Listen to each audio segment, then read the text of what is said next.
Today, 4,000 to 5,000 pack the Cathedral of the Cross each Tuesday night.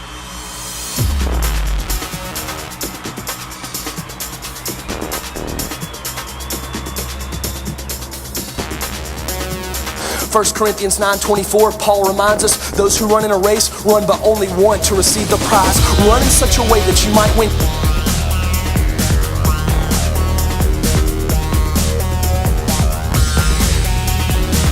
God is powerful.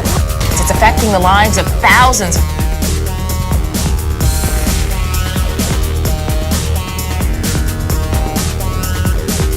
Hundreds, even thousands of young people. God will take you places you cannot imagine. Just really unbelievable. It's something you have to see to believe.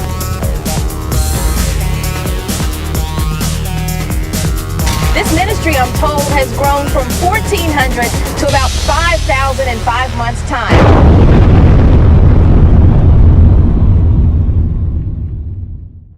But we want to welcome you tonight to the Fear Factor at the basement.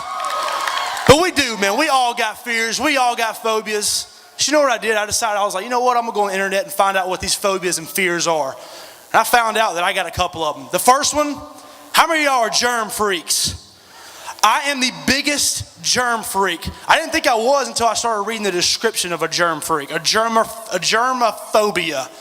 Listen, I don't know about y'all, I might be a little over the edge and weird, but I walk into places, I don't even touch the handles. I don't like touching any bathroom handles. I don't want to touch anywhere that somebody's been scratching their booty and touching the door handle. I don't want to do it. And this is kind of embarrassing, but I got to tell this story. When I was growing up, we weren't allowed to touch anything. If we went in the bathroom, me and my dad was like, no, me and my brother were younger and little. He'd be like, don't touch anything in the bathroom, you're going to get a whipping. We had to stand on the toilet seat to do number 2. No, it is possible. It's very possible. But it's weird. I mean, that's a germophobia. Seriously. When you go to that extent that you won't even touch the seat. That's just sick. Another one, maybe that's not you. Another one, I don't know about y'all, man, but I've had some bad experiences with dogs. I do not like dogs. I've had some really, really bad experiences with dogs. Bird's got this dog. It is so big. I don't even know what kind it is. It is so big, though.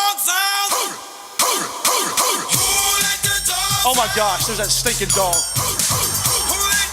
Look at that thing, it's a stinking horse. Oh my gosh. Is that a dog? What is that? That thing slobbers everywhere. It gets all over you. I mean, you can ride that thing. You can put a saddle on that and ride that thing out of here. Y'all, if y'all knew the history behind that dog, when me and if Pitt's in here, he's gonna die. I don't know where he's at, but he hates that dog. The first time I met Bird, he invited me over to his house to come hang out. I went over there. I knock on the door, and I hear this roar. I don't know. I'm like, they have a horse in there that barks? What is that? It came to the door, and it was like taller than me. It was so big. I was like, what is that thing? Pitt, every time he goes over to Bird's house, when it's over there, he calls right before he gets there in the driveway. He says, hey, man, you mind putting that dog in the garage? I ain't coming inside. He will not go inside with that dog in the house. So I'm a dog. I don't like dogs. I'm just not I don't like big dogs, period. That might be you. If it's not you, another one. How many of y'all hate snakes? I hate snakes. Snakes are stupid. I do not like snakes. Oh my gosh. Look at that stinking thing.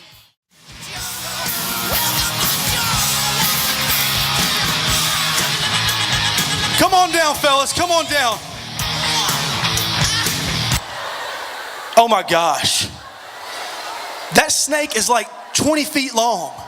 Hey man, don't get close to anybody, man. They can bite them, man. Chill out. Oh my God. This guy's got an alligator in his hands. Please bring that snake up here so everybody can see it. Come on up here, my man Bert. Come on up here. And get that thing away from me, please. What is that thing? What is that? This is a Burmese python. A Burmese python. They grow anywhere from Maybe 20 feet. They get like 20, maybe 20 to 22 feet. 20 to 22 feet. What is the point of these creatures being on the earth? Why? Why? Most of them are all hit. Please get away from me. Stop. Please quit. I don't like that whatsoever. I don't understand why do we even have snakes? To me, I feel like snakes are from the devil. I'm serious. I think a snake is better off dead than alive. I can't stand them. Hey, I love hunting. I love going out in the woods and going places. Let me tell you something. If I see one of them snakes, I will scream like a little girl and I will be out of here. If that thing gets loose, I promise you, I'll beat every single one of y'all at that back door. I promise. If I can outrun just one of y'all, I know it'll eat you and it won't get me. Okay, and this is the alligator. Now, I don't know about y'all. I don't know if there's a phobia for alligators. We're just going to say gator phobia. But look at this thing. These things run. They're faster than people. I'm serious. I've seen the Discovery Channel. Those things will outrun a human being. And they will eat you so quick. Please, don't put them on the ground. Please. Please. Now there's another phobia out there away from spiders and gators. There's a phobia called arachnophobia. It is the fear of spiders. Who hates spiders? Listen, y'all. I hate spiders. And there is a spider right there. It's a tarantula. Look at this thing. Look at that. Hey, I was in the back and I said, dude, please, so we can all have a peace of mind. Can these things bite you? No, they don't bite. What they do is fuzz you. And what I mean by that, they'll Fuzz you. They'll kick the hairs from their body and it gets into your skin. It's like fiberglass. I'm getting my hands away. Dude, I can't stand. Oh, this is really going to mess you up. I was also looking on the internet about arachnophobia. Did you know, listen to this, did you know that every person in a lifetime consumes 6 spiders while they're asleep? You eat 6 spiders. Hey, so that morning you wake up and your breath really stinks, you ate a spider. And those of you who got stinky breath every morning, you eat spiders every night while you asleep. These things are just sick. These are just phobias and fears that we all have. Please, give my man a round of applause for bringing these things out here. Thank you so much, guys. I appreciate y'all. We're going to try something different. Lift the house lights up. I need 3 volunteers. 3 volunteers. Where you at? Where you at? Jay, give me one. Let's see. Come on. Come on, man. Pop Pit, come on. Where my stuff at? We're about to find out who's real scared. It might not be animals. It might be eating stuff. You know what we're going to do? We're going to bring our own basement fear factor to Birmingham. We're about to find out what they're made of, all right? All right, here we go. Contestant number 1. What's your name? Rebecca. Becca. This is intestines. Okay, come here, come here, come here, come here, come here.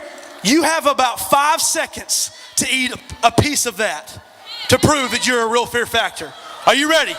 On your mark, get set, go. 5. Help him, crowd. 4. Come on, 3. Becca, eat it. 2. 1. Oh my gosh, she ate this thing. Now please go brush your teeth because I don't know what that's going to smell like. Get out of here. Please go. Give her a round of applause, please. She ate it. That stuff smells so bad. Over here we got, what we got? Oh my gosh. We have got a thing of roaches. Y'all, it smells so bad up here. Okay, James. Eat it, James. Papa Pitt's gonna step up and say, I'm gonna do it. 5. Oh my gosh! He just ate a stinking roach. Swallow it. Dude, please. Papa Pitt, can you beat it? Can you beat it? Oh, he ate it. He's got a hand, y'all, he's got 4 or 5. Can you get the camera? He's got 4 or 5 roaches in. Yeah, get him, Pop Pitt. These are some sick individuals. I'm sorry. I'm brave, but I ain't that brave. What else do we got? My man, what's your name? James. James, come here, buddy. Come on, come on. This is shredded raw fish.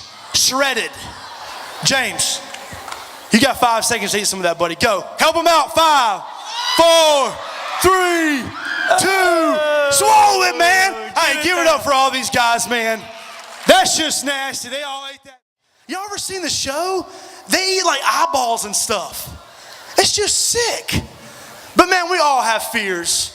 We all have phobias. We have so many things, man, that we're scared of or that we're in fear of. And I noticed something. Like when that guy was bringing down that snake. We all started locking up, man. We were like, oh my gosh, what's going on? And we begin to lock up when we see stuff. When I saw that spider or that dog, there's something inside of me just like, man, do not get near that thing. I do not like it. And I tend to lock up.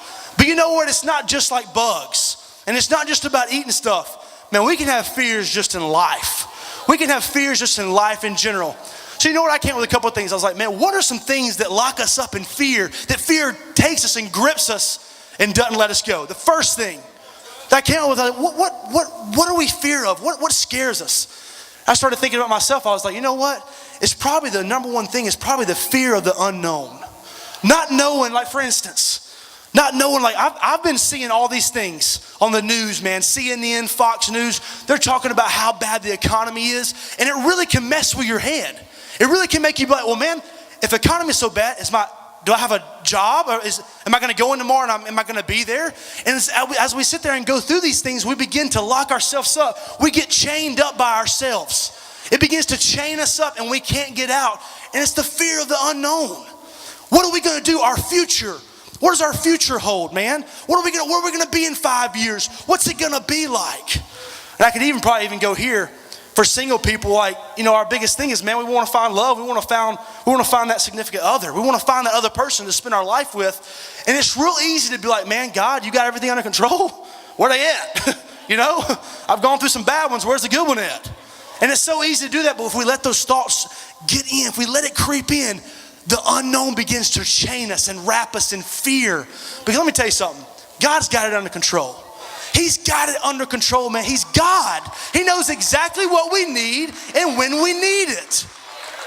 So easy to say, but it's just hard to do.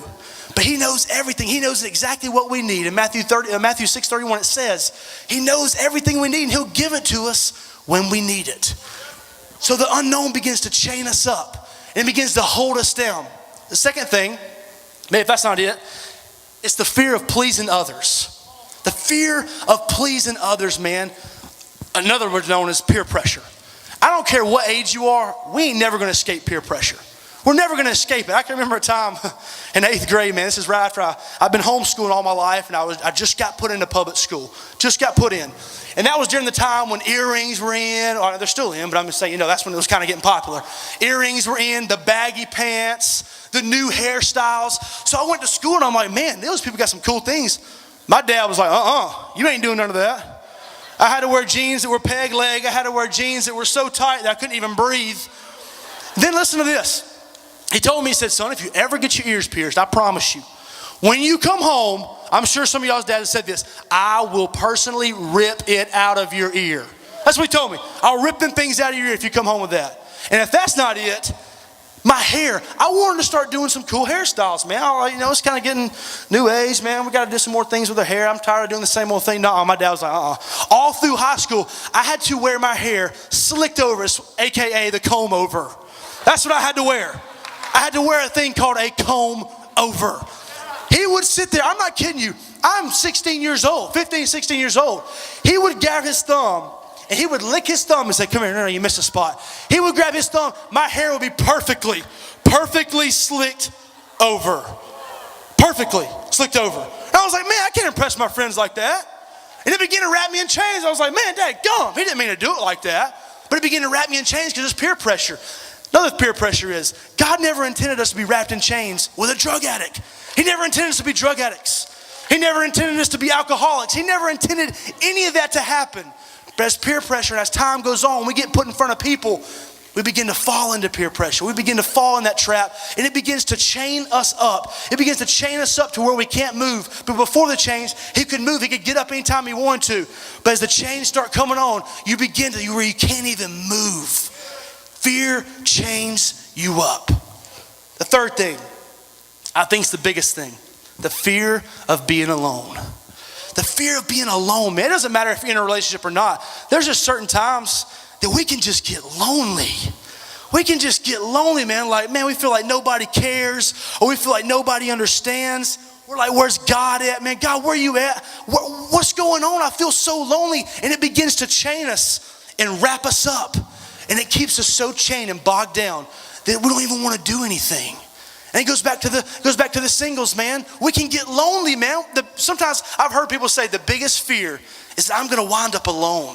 That's the biggest fear, they're gonna wind up alone. But we're not alone. Jesus says he'll never leave us or forsake us. He said he will always be there.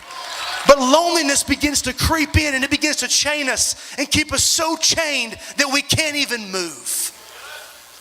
And when we allow fear to sink in, we really allow it to get in our lives. And we all do, I do. I want to keep it out, but it just comes in. And when we do, man, it makes us feel like, man, we're so discouraged. It makes us feel like we don't have any hope. It makes us feel like, man, God, where are you at? And you know what? If I could paint a picture for you, if I could paint a picture for you to let you see what fear really is and what's going on when we let it in our lives and when we let it chain us up, this is what it would look like.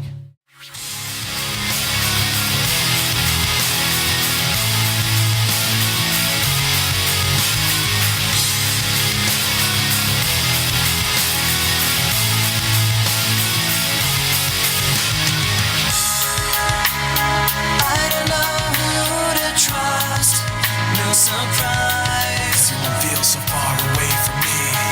Heavy thoughts sift through dust and the lies. Trying not to break, but I'm so tired of this deceit. Every time I try to make myself get back up on my feet, all I ever think about is this. All the tiring time between and how trying to put my trust in you just takes so much out of me.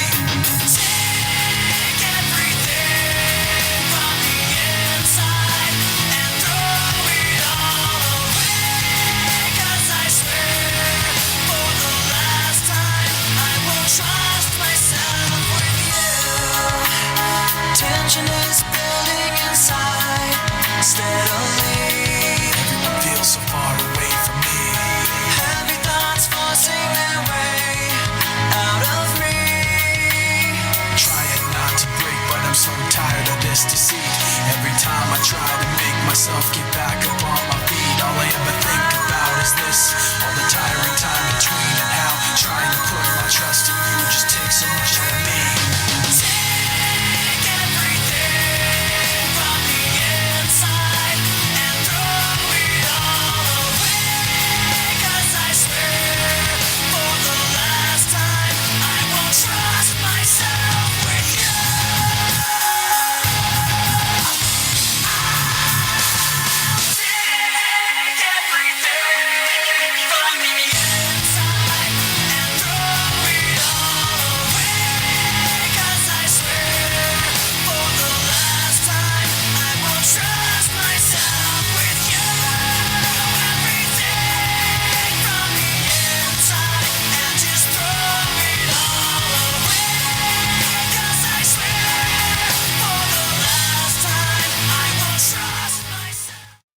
So we begin to get chained up. And these chains are so tight that we can't even move. And it's different things for everybody. You might be here tonight, you might not have chains, but some of us do. And some of us are so stuck in them, we can't get out. But there's got to become a time when we're so ready, like, man, you know what? Enough's enough. I'm tired of being in these chains. I'm going to stand up and I'm going to do something about it. I'm not going to let fear get in. I'm not going to be scared of the way the economy's going. I'm not going to be scared because I know God's going to work things out for me.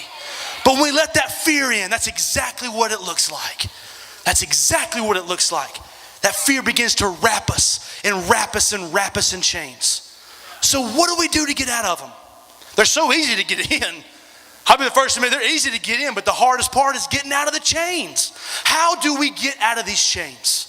So I came with three things. The first thing I believe we got to do to get out of the chains is don't be in fear of what we see or what we hear. You know, I wasn't going to go here, but I'm going to go here. Negative people, I'm sorry, but negative people can wrap us in chains. People around us that are like, man, I can't believe the economy's doing this. I can't believe this. I can't believe that. It begins, you're like, man, dude, you're rubbing off on me. And you walk away and you're just like you just got beat up. That's what it feels like, man. We can't listen to what people say or what we hear on TV. We can't listen to that. And negative people, if you have negative people in your life, in your little circle, get them out. That is, get them out. Because I'm telling you, it's going to rub off on you so bad, and you'll become negative. And those chains will wrap you so tight, you will not be able to get out of them. It'll be so hard because so many people are negative around you. It could be at your workplace. It could be at your school. It could be anywhere you are. But there's always that negative person. It's always saying something. And it begins to wrap you in chains. For me, I've decided, you know what? I've been watching the news just like everybody else has. CNN, Fox News, all that. Hearing about our bailout, about the economy, the way it is. Everybody's losing jobs. Don't buy a house. Don't do anything. But you know what I've decided to do? I'm going to step out on faith. I've decided, me and Bird decided, we're going to buy a house. We bought a house. You know what we're doing? We're remodeling it. We don't even know what we're doing. Look at us. We're out there painting, man. We're puttying holes. We're rebuilding decks. We're trying to do walls. I don't even know what I'm doing. Honestly, Bird's over there painting the wall blue. I'm over there painting it white. What do? What are we doing? But you know what? I've decided, I'm like, you know what? I'm going to step out on faith. I got 2 hands. I got 2 feet. I got some spare time on the weekends, on the weeknights. You know what I'm going to do? I'm going to do something about it. I'm going to quit listening to everybody say, don't do this, don't do that, don't do it. And I'm going to step out on faith and say, God, I'm trusting you. If I do this and I'm able to make a little extra money, it helps me be able to give more to ministry. It helps me do more for the kingdom of God. So we can't listen to what people say or what we hear, man. We're on God's economy. We're not on this world's economy. We're on God's economy. We got to trust that he's going to make sure everything works out for our good. The second thing, I believe we don't need to be in fear of what people think about us. You want to go somewhere where you see where people are worried about what people think? Go to a school lunchroom. Go to a school lunchroom. I'll never forget for me. I'll never forget this time in high school. I decided, I was like, you know what? I'm going to try to live for God. I'm going to try to do this thing. I've been going to church. I'm like, you know what, God, I want to try. I'm going to really try this thing. I remember going to school. And I began just a little talk, just throw a couple of things out there like, yeah, Jesus did this. I went to church the other day, man, the guy was talking about this. I'll never forget, 2 of my buddies, they looked at me like, what did you just say? And they looked at me and said, dude, don't ever bring that Jesus stuff around me. Don't ever bring that. And it began to chain me up. And I was like, you know what? I ain't never doing this again. I ain't gonna try to do this no more. I'm not going to do this anymore if they're not going to listen to me. And it began to wrap me in chains because I cared about what people thought. But we can't care about what people thought. For instance, like in here, walking in here on a Tuesday night, all of you people, you don't care what people think about you. You don't care what's going on out there. You're saying, you know what, I'm going to live for God, and I don't care about what people think. Who cares? I think of people like on these middle schools, BJ, if there's Redeemed, these kids, gosh, I can't even get this in my mind. These kids are worshiping at 7 o'clock, hundreds of kids in a gym lifting Jesus up. Those are the type of kids that say, you know what, I don't want them chains you getting. I'm going to lift Jesus up. I don't care what nobody says. We can't care about what people think about us. And it's so hard. That's one of the hardest things ever, is not letting what people say or what people think, let it affect us. But we can't let it affect us. If we continue to let people, what they think about us, we're going to stay in chains. We're going to be just like all the other people all over the world. God says we're a lighthouse, man. We're supposed to be set up with a city on a hill, man. We're a lighthouse. We got to shine for Jesus. We got to let them know we don't care what you think about us. We're going to tell you about Jesus whether you want to or not. We can't care about what people think. The third thing is we don't need to be afraid of eternity. You might be saying, what do you mean? Afraid of eternity. Well, I know from my personal experience, there was a lot of times, man, I was always scared. My mom always said, Justin, be careful where you go. Jesus might come back. Be careful. And I can remember numerous of times, this is the worst feeling ever. I can remember times of either going to a bar or going to a party, and I would just be sitting there and I would be like, oh my gosh, Jesus came back. Oh my gosh, I know all these people ain't going. I got to call my mom. I went outside, I would call my mom. And as long as my mom answered, I knew I'm safe. He didn't come back. He didn't come back. If she's here, trust me, he didn't come back. But it was a terrible feeling. I was like, man, Jesus came back. I missed it. We can't be afraid of eternity. Eternity's coming, man. 1 Thessalonians says Jesus will come again. He will come again, and he will pick up his bride and take us to a lot better place, man. He will come and he will, I can't wait. He's coming to get us. But that was the worst feeling ever. I don't wish that on nobody. It's the worst feeling, sitting there thinking, oh my gosh, I've missed it. I've missed it. I've missed Jesus. we got to get these chains off. We got to get these chains off. We can't be scared of what people think about us. We can't be in fear of what you hear or see, and we can't be afraid of eternity. Because that feeling of thinking we got left behind, it'll kill you, man. And I don't ever want anybody to have that feeling I just had. So I want to do something tonight. I want you to close your eyes. I want you to know more than you know that when you leave here, you'll never have that feeling I had. You will never have that feeling of, man, I just missed it. I've missed God. I've missed Jesus. I've waited too long. So if you're here tonight and you're in chains, and you say, Justin, I don't know if I got it right with Jesus. I don't know.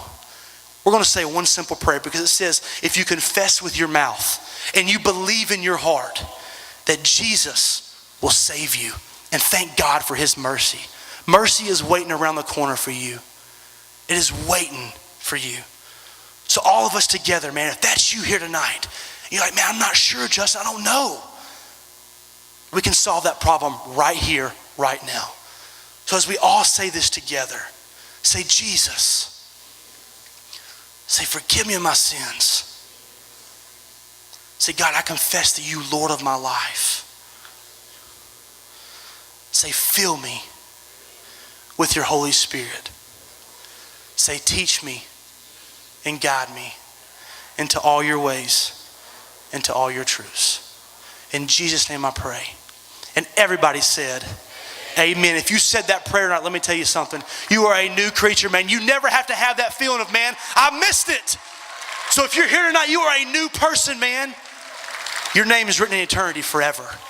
Let me tell you something. In Luke 4:18, it said, Jesus came to set the captives free. That's what he came to do. So if we do these things, we don't have to be in chains anymore. We don't have to live in fear. We don't have to live in any of that junk. No more. Jesus came to set the captives free.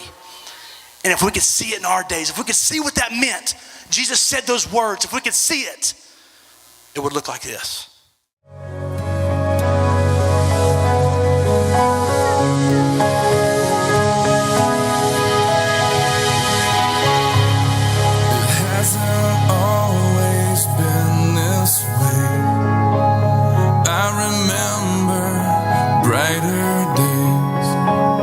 Before the dark ones came, stole my mind, wrapped my soul in chains.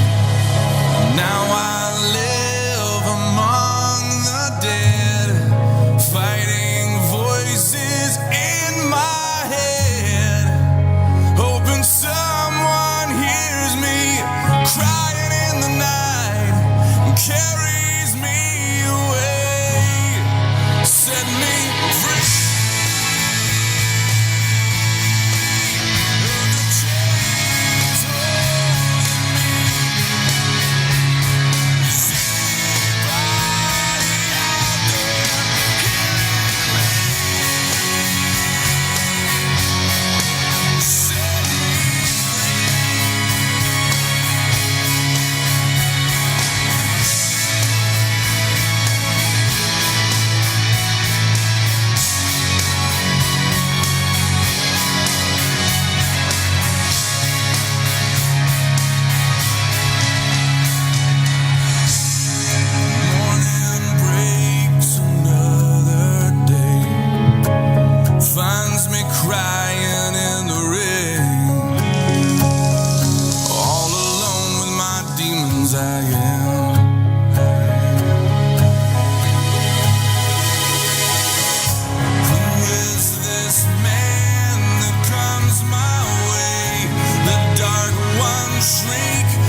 wants to get free tonight?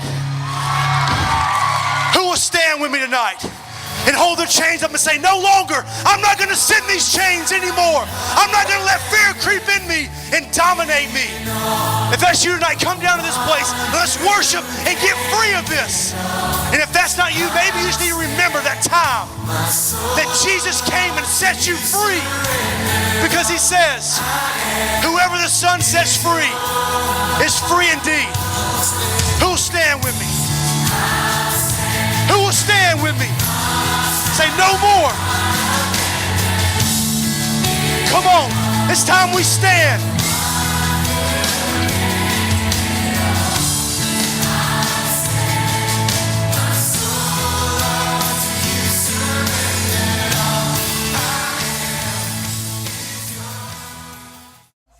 I'm fired up. Fired up. Are you